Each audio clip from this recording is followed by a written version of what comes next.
Christmas! Yes! A Merry Christmas to you, with the semi-digested bottle of brandy resting listlessly on your lap.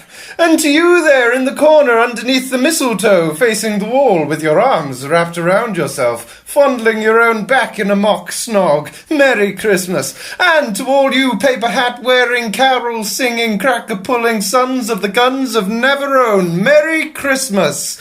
You're listening to the alternate Christmas speech on Channel 4. What? How dare you? We had the idea before them. In fact, we had it before Channel 4 was even born. We just didn't tell anyone because we're hip and bohemian and a bit forgetful, apparently. So, well done, and thank you to all you purists who have chosen to tune in on Christmas Day of all the days to choose from for the original and one true alternate Christmas speech on NCB Radio with yours truly, the Right Honourable Justice H Keystone. Not exactly a queen, but you'd be surprised what a couple of vodka and tonics can do. The NCB Christmas message is sponsored by Santa's Pile Cream. Remember, if it feels like you've just sat on a holly wreath, then Santa's Pile Cream is the cream for you. Just for God's sake, don't put it on your mince pies. Well, what can I say? In a speech that will frankly have been written in a rather hurriedly fashion at the last 60 seconds or so, that will sum up such a momentous year in the NCB sojourn. I, for one, am of the opinion that there are no words, just sounds. Dark, beguiling sounds. Like this one. Or this one. Or this one.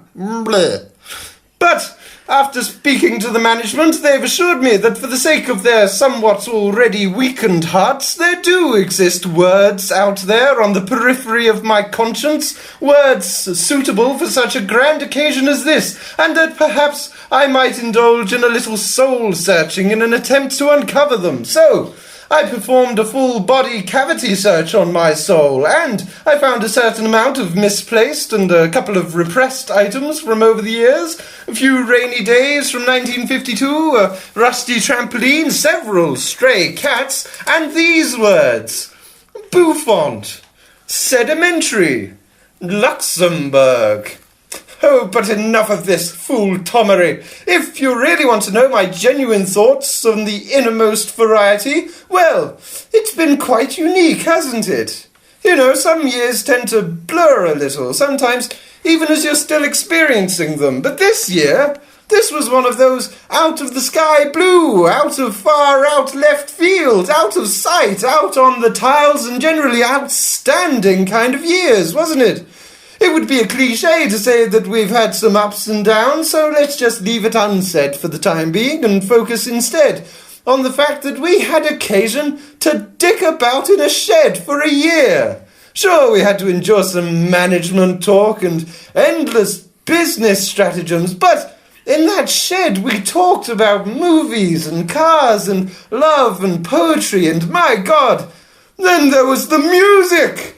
I cannot speak for any one of our team or our literally dozens of listeners, but I have never really listened to music like that before.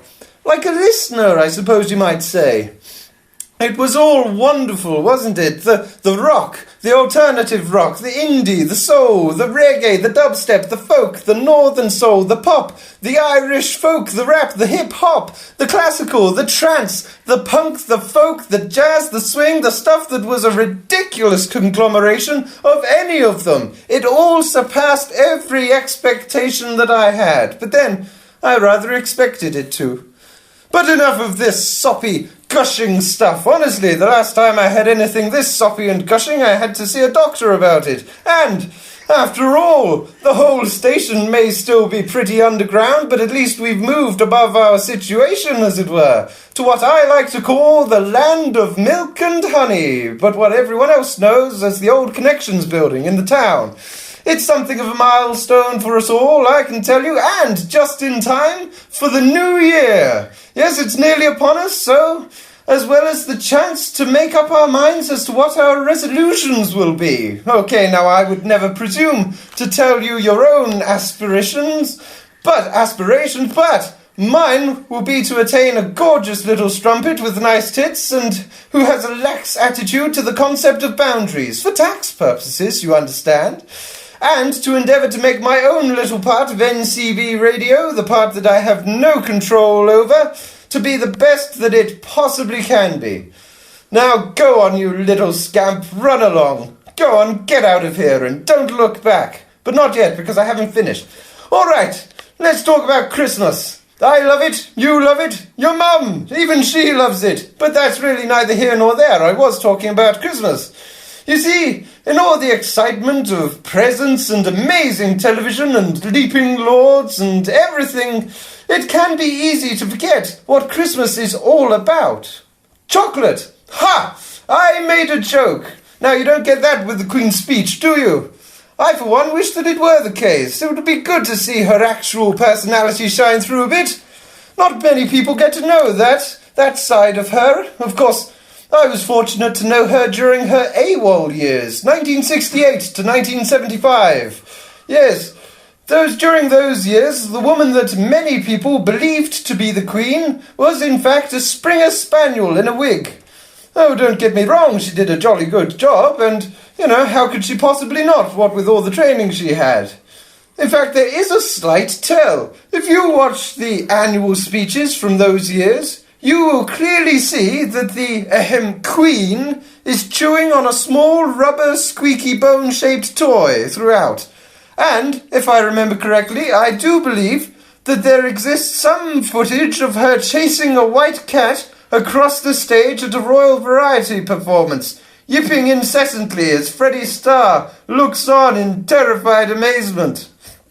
While the speeches from those years are undoubtedly idiosyncratic, overall, I would say that the Queen's speech never quite captures her genuine rowdiness. I remember one time when the two of us were doing Blow with Michael Caine and Harold Macmillan, and she started doing a striptease to the tune of the national anthem. Well, we all thought the choice of song was a little on the nose, but other than that, it was a really top-notch show. Got a tremendous review in The Spectator. But I digress, and to be honest, I have no intention of following my train of thought back all that far. I might get off at the wrong stop anyway. So, Christmas, yes. It's a time for remembering the birth of Jesus Christ and just how it manages to distract us from all the pagan rituals and stuff that Christmas is actually based on. Now, I may be a Grand High Druid in my native country, but that doesn't mean that I know anything about the practices. So, in lieu of that, I invite you to buy a goat, then take that goat home, then do horrible things to that goat. There, that should pretty much cover it. I guess what I'm trying to say is that this time of year you get a lot of people who'll say things like, we should remember the true meaning of Christmas. But meaning is subjective. Just because it means one thing to one person, that doesn't make it mean the same thing to anyone else. Anyone who tries to boil down an entire spiritual festival to one glib sentence or one event really gets my sacrificial goat, You might as well try to sum up God. People who say Christmas is too commercial, there's another bunch. Sure, companies will use Christmas to sell you stuff, but companies will use the colour red to sell you stuff, Make it more appealing. How come no one ever says red is too commercial? I seem to be getting a little bitter. That's never good on Christmas Day. I'll tell you what, we'll pull a cracker to relieve the tension, shall we? Allow me? 1, 2, 3, bang, or crack, or whatever you prefer. My goodness, what a genuine sounding cracker that was. What's the joke say? What's the difference between snowmen and snow women? Snowballs. Now I put it to you that anyone who doesn't at least snigger at that is a little bit dead inside. Oh, cheer up, it's Christmas. So, in conclusion, do speeches end like that, in conclusion, or is that just essays?